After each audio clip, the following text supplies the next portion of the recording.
Hey guys, DT2 here today with very good news. It's been over a year in the making, but today, at long last, we have patch notes. The Gunner update has arrived. Last seen on the test server sometime in the second quarter of this year. It lives again as a full-fledged update to the game. However, I screwed up my first intro. It was mostly screaming, and now I'm doing this in order to make up for it. So you guys will probably see a cut right about now, taking you to my overall impressions of the patch notes, and giving you my overall impressions that I've seen of the update. The update has not gone live yet. There will most likely be a video coming in later at some point, going over all these changes once they've gone live, and I've had some time to play with them. But as of right now, I'll show you guys my first impressions, going through the patch notes, and just generally looking at what we got here. So, take it away past me. Okay, I'm back now. Slightly less compulsively excited. I figured I'd take, because this patch notes is massive, I break it down and give my initial thoughts on everything, because I haven't seen any of this yet. I haven't looked at spoilers, so this is all brand new to me. So I figured I'd go down the list and just go over what I thought of each thing.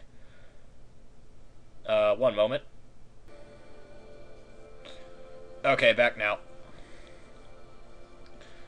First off, the Shadow Auto Guns. This is apparently, from what I've heard, this is probably the one that's gotten the most coverage, and I've heard the most about, is the Grim Repeater. And apparently, exactly what I thought, this thing's gonna chew through Jelly King, or Royal Jelly, or however you want to call it. I'm not a stickler for, official names, because, this is an MMO, we will abbreviate shit if we need to. But yeah, from what I understand, this thing's gonna annihilate Royal Jelly, and yeah, I'm not. It kind of cements the autogun line as being the single most powerful thing on the face of the planet. After that, we have 3 new types of blasters: Shadow, Elemental, and Piercing. The different variant elements of blasters. Blaster being just the standard gun. My Valiance is the final form of the normal blaster. And I think these are all pretty good pretty good ideas. They look like they're not going to carry any type of status effect, so it's just going to be standard damage, and if it all stacks up to a Valiance, that wouldn't be bad, because the Valiance is pretty good for damage. It just can't hit those elemental weaknesses, so it's not great for damage. And I think having these abilities to hit for elemental damage, or for different types of damage, would really help the Valiance, and I think it's been something that it's kind of needed for a while now. Do I really think it needed to be its own gun? Not really, because it will serve as the Blaster's Jack of all trades, master of none kind of thing, because obviously piercing damage is still going to be king by the Blitz. Well, basically everything's going to be king by the Blitz, except for elemental damage, which will most likely be, which you usually go for drivers with that, the elemental drivers. And potentially, Arrogant Peacemakers, but that's neither here nor there. But I feel like they're a good alternative. I feel like they'd be a good alternative if they scale them correctly and if they, balance them right, which, after about a year in development, I would damn well hope they're all balanced correctly. If there's no bugs with this patch at all, it would be appropriate. Do I think there's going to be bugs? Of course I think there's bugs. But, back on topic here. Next up we have Pulsars, which is the Polaris line. Go up a little bit, thank you. Stay. First one is Fire and Elemental, and Freeze and Shadow. The Freeze and Shadow, I think, is actually kind of a cool idea. The only other freeze gun to my knowledge is the Cryo Driver, and to have another Shadow weapon is never a bad thing, because Shadow is easily the least populated damage type. As for the freeze effect, I feel like it's a good match, it's a good fit with the two of them, and Although it will, unfortunately, I don't think it would be as good for a Polaris gun, because Polaris guns are mostly known for their knockback, and Freeze kind of stops that. Fire and Elemental, this has the potential to run neck and neck with the Polaris, because once again it's used for knockback, and fire damage will serve for better dots. Polaris will obviously be a little bit safer because you have that chance to shock stun and keep enemies from moving and keep pushing them back, obviously. But fire, if you want better DPS, if you want better dot damage, that's what you want to go with. Of course, this is all first impressions. I haven't seen any of these guns. I was never on the test server. Although I do like that name, Wildfire. That's a good name. And Permafroster. That's kind of cool. But yeah, this is all just first impressions, what I'm seeing in the patch notes. Next up, we have one new Magnus, which is Freeze and Shadow. This actually looks like a much better version of what, just from concept alone, this seems like a much better version of what the Permafroster was trying to do. Up here, the Pulsar that was Shadow and Freeze. Because of the fact that Magnus is more known for single attacks, and due to a couple changes to the Magnuses that I see further down the list, this will actually make it much, much more powerful. Magnus shots apparently will now pierce enemies, which is an amazing thing because it gives them a very niche role for crowd control, and a very good conjunction with Vortex Bombs. Because of that, I can actually see this gun being very good. You know, shoot through a bunch of enemies, freeze them all in a line, and then just rack up those freezes. Just keep them in control. I can see this being a very powerful weapon, and one that I might be inclined to go after. It is definitely, from a concept and theory standpoint, it seems like a very powerful weapon, especially since things that are weak to Shadow are typically, they're typically at least decently mobile and decently threatening. I see this as being a very good anti-gremlin tool. Depending on how the piercing works, it could work up until tier 3 also if it pierces through shields. Aside from that, we have a piercing Antigua, which, you know, long time coming, but it's about time. The Antigua is naturally piercing, but it splits into Shadow and Elemental as it goes up in its ranks. This will just be a straight piercing variant for it. It's a good thing. It's about time it happened. It's nice to have the 6-shooter have its proper piercing damage. Just give me a moment here to toggle. I don't know how long I've been rambling, but I wanted to toggle just in case before we move on to armors. Okay, back now. Hi, Necro. On to armors. I'm just going to look at armors as an overview, because they look very similar, almost all of them. Basically, this huge wall of text here is just a whole ton of armors. And from what I can tell here, and what I'm going to guess at, is if you look here, you see normal Shadow, normal Elemental, and normal and Piercing. Now, what I can assume from this is, let's take the Woven. Like, there's Woven, Plated, and Sacred. There's a whole lot of Sacred. I'm not exactly sure how this works. Yeah, I don't know how this works at all. But there's Sentinel Armor, which is normal and Elemental, Pathfinder, normal and Piercing, and Shade Armor, which is normal and Shadow.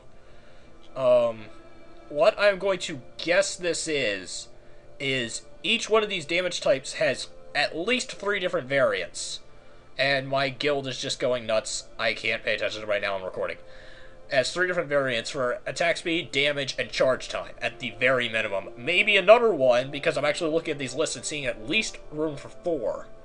Maybe another one for movement speed, I'm not sure, but it looks like one for each of those in all the damage resistances. Which is a little bit much, honestly. Like, if you look at the Wolver set, there's 3. One for Elemental, Piercing, and Shadow, and each one has a different ability attached to it. Damage for Piercing and Shadow, and Elemental has attack speed. And it's kind of always been like this. Like, you don't typically have these multiples in this way, where, like, everything is available in every different, resistance type. Or maybe all of these will also be status resistances to some degree. But from what I can tell is all of these things are available on all different types of defenses. Which seems completely ridiculous.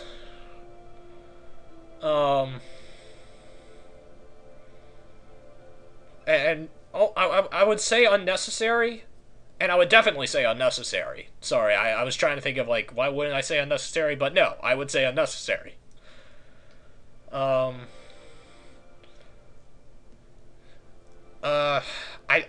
just don't see myself using any of them. I really don't, unless you're going to make it, like, specific lines get increased by each one, in which case that might be it. But that's just, like, look at these walls of text here. It's huge. The amount that they're putting in.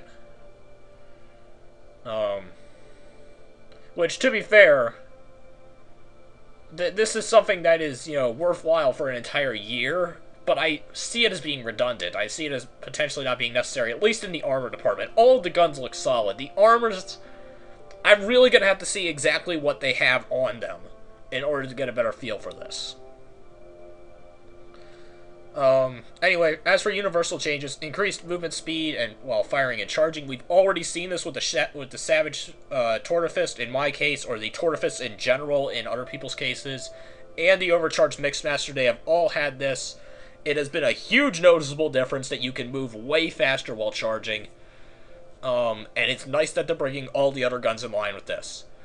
Increased reload movement speed. This is going to be very useful for certain weapons like the Blitz Needle, or just weapons that have that have to reload, like using drivers with the gun switch strategy might not be as necessary anymore. Who knows? Reduce cooldown animations for all guns to stop movement speed. This is going to be the king for blitzes and all other auto guns. This is what's going to make them more powerful and hopefully stop the stun glitch from happening, because that can be murderous. For those who don't know what happens, actually not occasionally, very often, if you are caught in the middle of your charge attack while using a blitz or any other kind of auto gun and you get stunned during that, you will not be able to move for the entire duration of the stun. You will be stuck mid-reload animation and just be stuck there for your entire stun duration. And hopefully this will help that. Auto gun decreased wind-up time for attack. As a guy who uses the standard attack, this is kind of useful. And increased range and bullet speed. Auto guns are king, baby. We know it. Going back up, because I realized I skipped the line, the Magnus line. This is the one I'm most interested in. Charge attacks now pierces through monsters. Charge attack bullet speed slightly decreased. And charge attacks no longer prones the wielder, so you don't have that knockback to deal with. But that pierces through enemies' ability. Like I said, with the Ice and Shadow one, that could be critical. That could be a very powerful tool. Antigua line changed all family damage bonuses to high. That's very nice. Because that's increased, so my gremlin damage bonus medium on there would become a high now, so that's good. That's just a universal buff. It's very nice. Increased polygon count for all models. I don't really care. Polaris line, increased bullet speed, reduce the damage to all versions. As a crowd control weapon, this is dumb, because you just made it better at what it does, which is piss off people. Awesome, I love it. Let's make it happen, let's keep it going. And combine that with the increased reload speed, you're just going to have a wall of bullets even more so. It's going to be great. PvP's going to hate it. I love it. And lastly, and possibly the second biggest change, aside from the Magnus line being able to pierce, is the catalyzers. And in fact, these are the two ones I want to check out immediately, so I'm going to put them on my loadout. The catalyzers. Normal attacks now cling to mobs, and charge shots will detonate them.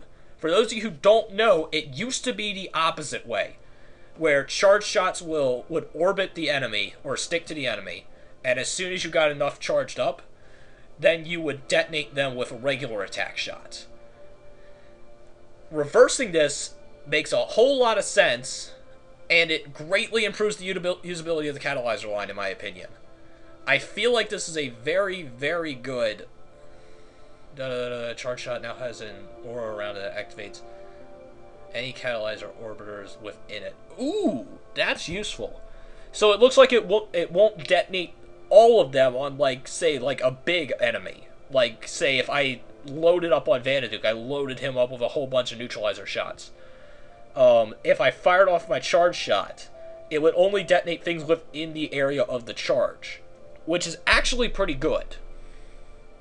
Because it's a nice balance to this, because obviously the DPS is increased, so you need to find a way to balance that. It's not going to make it as ridiculously fun, but I feel like it's better for control aspects. And I wish I could be reading what my chat's saying right now, because this is the first time in, like, 3 months that KOE has actually had some frickin' life in it. Miscellaneous changes, these are all just, you know, basically buffs. Which, to be fair, isn't a bad thing. Bug fixes, Kilowatt Pulsar, I already went over most of these. Yep, I already went over most of these. Add fire chance to regular attacks. Add poison chance on charge. Oh, that's weird. I thought Plague Needle always had poison chance on charge. That's weird. Anyway, that's about it for right now. I will probably do another video entirely once I get more information on this. I have to work the rest of the week, so unfortunately this might be my only time to record. I might do a bit of a roundup afterwards, but for right now, I'm definitely going to put this up as a preview. And I'm going to see if I can edit in my, you know, explosion of happiness at the beginning, but if you don't, you'll see another intro that I'll record after this. And I'll see if I can cram it all together. It's going to be an editing nightmare, but I'm going to do it. Anyway, Gunner updates here. I'm excited. We got like an hour or so until it hits live.